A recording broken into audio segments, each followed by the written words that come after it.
আসসালামু আলাইকুম। আপনি কি কখনো এমন সময়ের মধ্য দিয়ে গেছেন যখন মনে হয়েছে আমার দোয়া তো কবুল হচ্ছে না, আমি এত গুনাহ করেছি, আল্লাহ কি আমাকে আর ক্ষমা করবেন? আল্লাহ কি সত্যি আমার কথা শুনছেন? হয়তো আপনি বাইরে থেকে স্বাভাবিক আছেন, কিন্তু ভেতরে ভেতরে এসব প্রশ্ন আপনাকে কষ্ট দিচ্ছে। আজকের কথাটা ঠিক এমন মানুষের জন্য।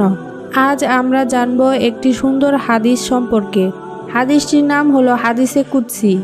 হাদিসে কুদসিতে আল্লাহ তাআলা বলেন, আমি আমার বান্দার ধারণা অনুযায়ী তার সঙ্গে আচরণ করি। সে যখন আমাকে স্মরণ করে আমি তার সঙ্গে থাকি। সে যদি আমার দিকে এক বিঘত এগিয়ে আসে আমি তার দিকে এক হাত এগিয়ে যাই।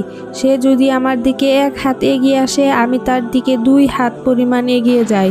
আর সে যদি আমার কাছে হেঁটে আসে আমি তার কাছে দ্রুত এগিয়ে যাই।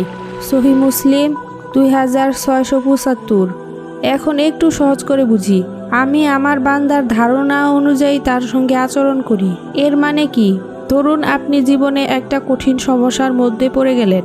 আপনি অনেক মানুষের কাছে সাহায্য চাইলেন, কিন্তু কেউ আপনার সমস্যার সমাধান করতে পারল না। এক সময় আপনি নামাজে দাঁড়িয়ে বললেন, হে আল্লাহ, আমি জানি না কিভাবে এই সমস্যা থেকে বের হব, কিন্তু আমি বিশ্বাস করি আপনি আমার দোয়া কবুল করবেন। আপনি আমার জন্য একটা রাস্তা তৈরি করে দিন। এই বিশ্বাসটাই খুব গুরুত্বপূর্ণ, কারণ একজন মুমিন যখন বিপদের মধ্যেও আল্লাহর ব্যাপারে ভালো ধারণা রাখে তখন সে আল্লাহর রহমত থেকে কখনো বঞ্চিত হয় না। আর এর মানে কিন্তু এই নয় যে আপনি শুধু মনে মনে কিছু চাইলেন আর কোনো চেষ্টা করলেন না, বরং আপনি আল্লাহর উপর ভরসা করবেন, দোয়া করবেন, আবার নিজের সাধ্য অনুযায়ী চেষ্টা করবেন। যেমন ধরুন একজন মানুষ চাকরি হারিয়ে ফেলেছে। সে চাইলে সারা দিন শুধু চিন্তা করতে পারে, আমার আর কিছুই হবে না, আমার জীবন শেষ। আবার সে বলতে পারে, আমি চেষ্টা করব, যেখানে সম্ভব আবেদন করব, মানুষের সঙ্গে যোগাযোগ করব, কিন্তু আমার রিজিক আল্লাহর হাতে।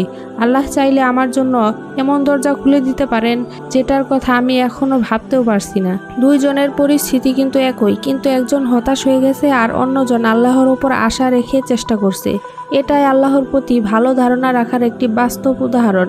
এরপর আল্লাহ বলেন, সে যদি আমার দিকে এক বিঘত এগিয়ে আসে আমি তার দিকে 1 হাত এগিয়ে যাই। এর মানে কি? ধরুন আপনি অনেক দিন নামাজে অলসতা করেছেন। হঠাৎ একদিন আপনার মনে হলো, না আর নয়, আজ থেকে আমি অন্তত 5 ওয়াক্ত নামাজ ঠিকমতো পড়ার চেষ্টা করব। আপনি হয়তো একদিনেই নিজের জীবন পুরোপুরি পরিবর্তন করতে পারলেন না, কিন্তু আপনি একটা ছোট পদক্ষেপ নিলেন। আজ একটি নামাজ ঠিকমতো পড়লেন, আগামীকাল আবার চেষ্টা করলেন, তারপর কোরআন পড়ার অভ্যাস শুরু করলেন। গুনাহ থেকে ধীরে ধীরে নিজেকে দূরে রাখার চেষ্টা করলেন। আপনি আল্লাহর দিকে এগোতে শুরু করলেন। এই হাদিস আপনাকে শেখাচ্ছে আল্লাহর দিকে ফিরে আসার ছোট্ট পদক্ষেপকেও অবহেলা করবেন না। হয়তো আপনি ভাবছেন, আমি তো অনেক দূরে চলে গেছি, কিন্তু মনে রাখবেন আল্লাহর দিকে ফিরে আসার জন্য আপনাকে প্রথমে নিখুঁত মানুষ হতে হবে না, আপনাকে শুধু ফিরে আসতে হবে। আর তারপর আল্লাহ বলেন, সে যদি আমার কাছে হেঁটে আসে আমি তার কাছে দ্রুত এগিয়ে যাই। কি অসাধারণ আশা! ধরুন একজন মানুষ অনেক বছর ধরে গুনাহের মধ্যে ছিল। সে হয়তো মনে মনে বলছে, আমি তো অনেক খারাপ, এখন আর আল্লাহর কাছে কিভাবে যাব।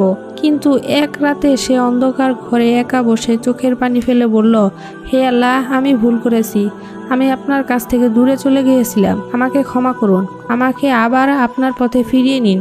এই ফিরে আসাটাই তওবার শুরু। আপনি যদি এমন অবস্থায় থাকেন তাহলে শয়তানের এই কথাটা বিশ্বাস করবেন না, তোমার আর ক্ষমা নেই, বরং আল্লাহর রহমতের দিকে ফিরে আসুন। কারণ আল্লাহ চান না যে তার বান্দা গুনাহ করার পর হতাশ হয়ে তার কাছ থেকে আরও দূরে চলে যাক, বরং বান্দা যখন ভুল বুঝতে পারে, নিজের ভুল স্বীকার করে এবং আল্লাহর কাছে ফিরে আসে, তখন তার জন্য তওবার দরজা রয়েছে। তাই আজ নিজের জীবনটা একটু ভেবে দেখুন। হয়তো কোনো সমস্যার সমাধান এখনও আসেনি, হয়তো আপনি অনেক দিন ধরে আল্লাহর কাছে চেয়ে যাচ্ছেন, তাই বলে হতাশ হয়ে যাবেন না।